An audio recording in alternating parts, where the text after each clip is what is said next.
And because you were here, you know it has to meet certain standards. Yeah.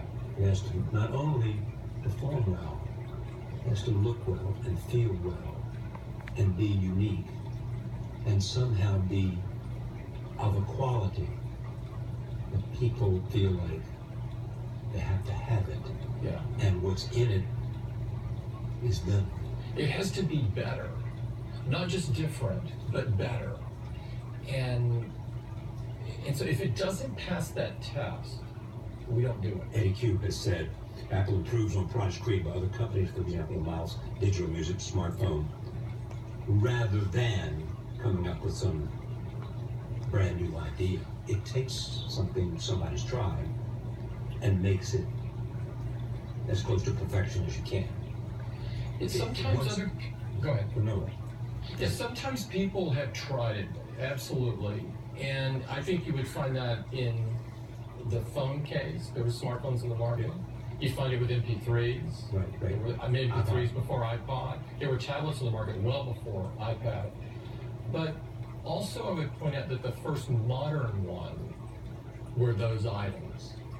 Was the iPad for tablets, and iPhone for smartphones, and iPod. And once that benchmark was set, the industry began to run toward that new objective.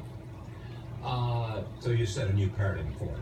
You do, and it takes, as it turns out, it takes longer to do that than it does to be first. We don't have an objective of being first. If we are, it's great, but if we're not losing sleep over that, because we want to be the best, not the first, and not produce the most. Our overriding objective is to be the best.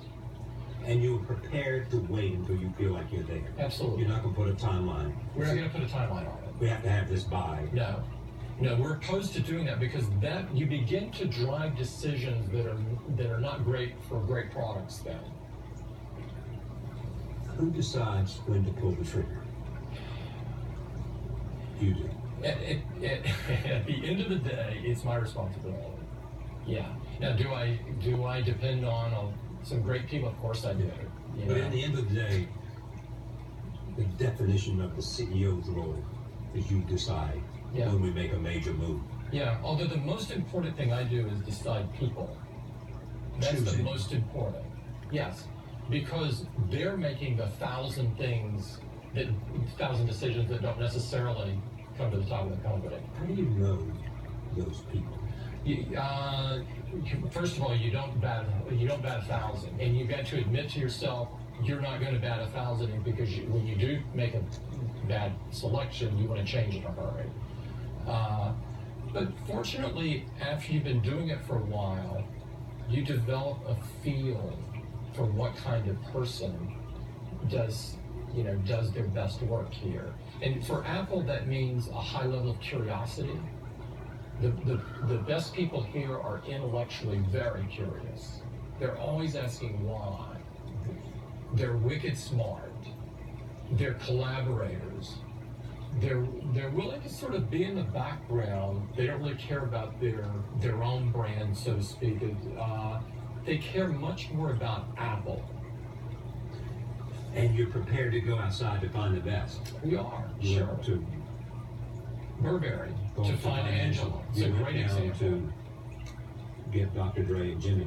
Absolutely. Some say that you weren't that interested in the headphones, but you were more interested in the talent, which proves your point. Absolutely. It's the people that make a difference. It's people.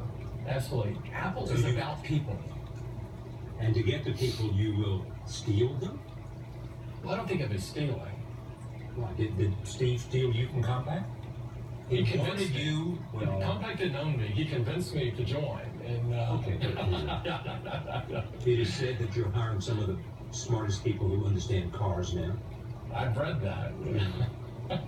But it would be, if you are doing that, and there's every reason to believe you are, it would fit the pattern at Apple.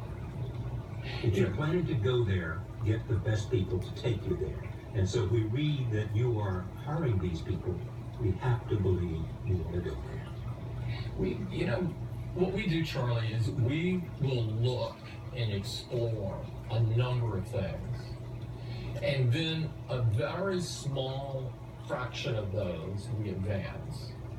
And so, I'm not going to comment about cars and our interest there, but I would just say that if you just monitor where we hire, what the skills we hire, do not necessarily connect the dots, because there's such a great, this curiosity creates an exploration here that, and we have to go far enough to get down the road to see what the end looks like. And sometimes that takes a while. I can see you're not following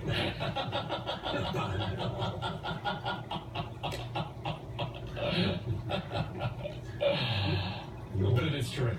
It is true.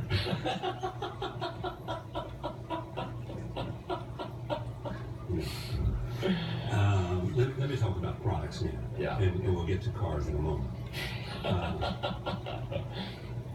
Smartphone, iPhone. I watched recently the video of Steve at that famous presentation. It was like he had discovered the secret to life. He loved technology. He loved design. He loved performance. He loved whatever it was that made him love Dylan and Japan's Mystique. Yeah. All the values, all of the things that had galvanized his life, he felt he was holding in his hand, right? Yeah, we were all incredibly excited. This was years in the making. Like how many? Oh, well, the underlying technology is double-digit years, but sort of the phone project itself, 3 to 4 years by the time it came to market. It's interesting you say that because I want to nail this down at Apple. Yeah. The underlying technology took years. Yes. You can't. That doesn't come overnight. No. And until you couldn't do the iPod until we found an operating system that was tiny enough. Yeah. Yeah. Yeah. And you found it at Toshiba's, I remember. Well, then you think about the hard drive. No, the hard drive. The hard drive, absolutely. Yeah, I mean, I understand. So, The 1.8-inch drive. Right. But that was the hard drive. Yeah. But it is the notion of waiting for somebody to have a technology that you can use that will deliver on what's in your brain about what might be possible. Yes, you have to have the enablers. And when you have the idea, the enablers may not be there yet. You may be able to create them. Other people may be working on them. And it's not until all of those things line up that you can formulate the really greatest products. What has to line up? The underlying technologies and your vision of what the product can do. And usually for us, the ecosystem is also important. Because you have to recognize that, something like an iPhone or an iPad, the ecosystem there is incredibly important for the customer experience. The platform is very important because you want developers, you want to unleash millions of people developing for the platform.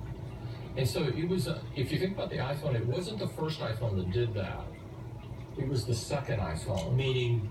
But then means you went to market and then you made it better later. Correct. So why didn't you wait for it to be better before you went to market?